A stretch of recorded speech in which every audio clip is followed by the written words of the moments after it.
Happy Homebrew Wednesday! Gee! Like, it's been a while. Yep.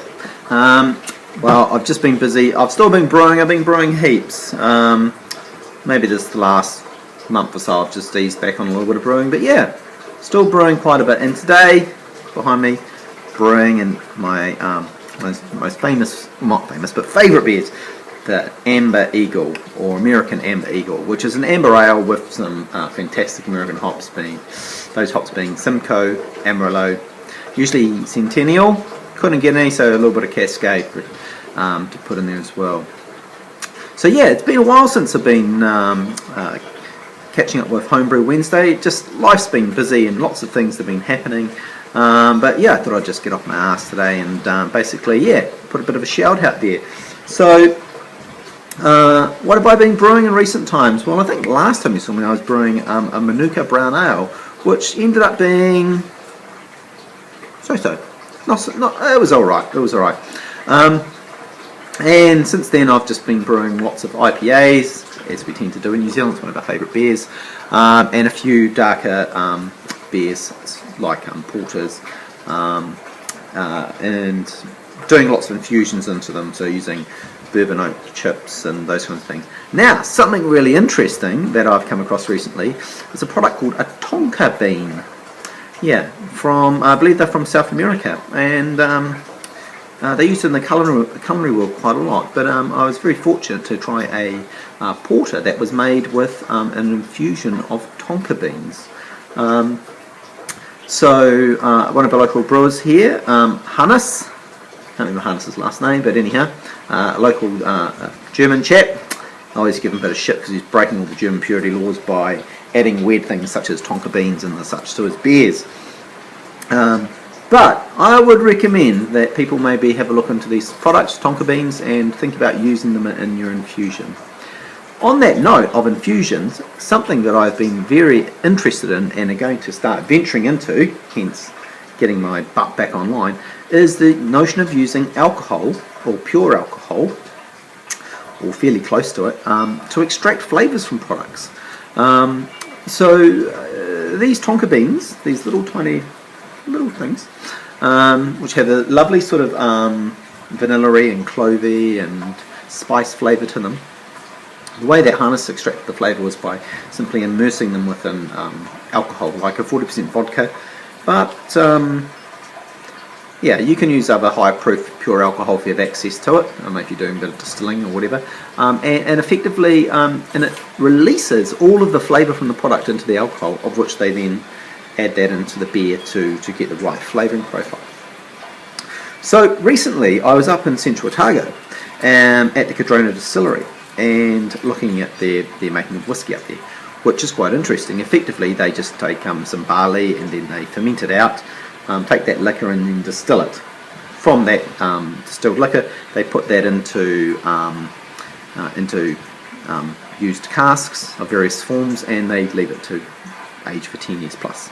But what they do at the distillery in the meantime to get their revenue streams happening is they're taking their pure alcohol and they're adding some aromatics to it in the form of citrus, juniper, some licorice and some other spices, and they're redistilling it, and that's right, they're making gin.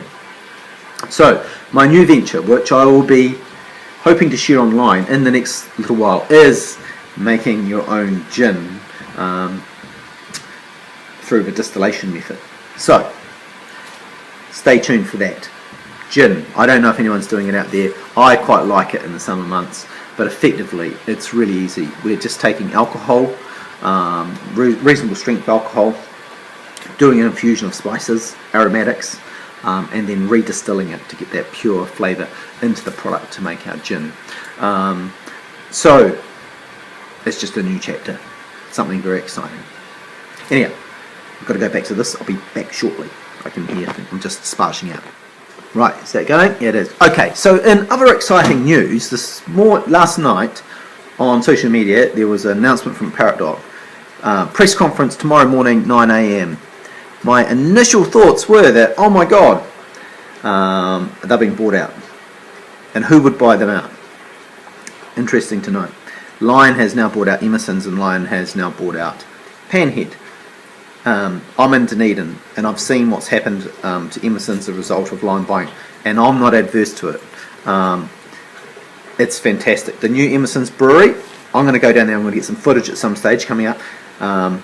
It's just a great example of what can actually happen when you get some serious capital behind a small, what was a small craft brewery, and we can transform it into something magical. As an experience, the space is amazing, and what it does is showcasing to everyone, great craft beer. I mean, yes, we can have a debate about Emerson's. Is it still craft beer? Is it not? In America, it's still craft beer. I think even Speight's would be craft beer by volume, in terms of the volume that they produce. But anyhow, it's a fantastic space. But I when I saw that announcement, I thought, okay, is DB finally going to buy them? Is DB going to get into this market space, of which obviously DB hasn't? I found out this morning that basically Parrot Dog is sending some beer. They've got a contract into Australia, and that's great. And it's great to see that these people are really taking big risks in terms of money and time and their lives, really, are starting to, these businesses are starting to pay off, because there's something romantic about the cottage industry, but the reality is there's bills to be paid and the like. And on a separate note, I'm very good friends with the chef who's running the new Emerson's Gastro Bar. It's a very flash place, by the way.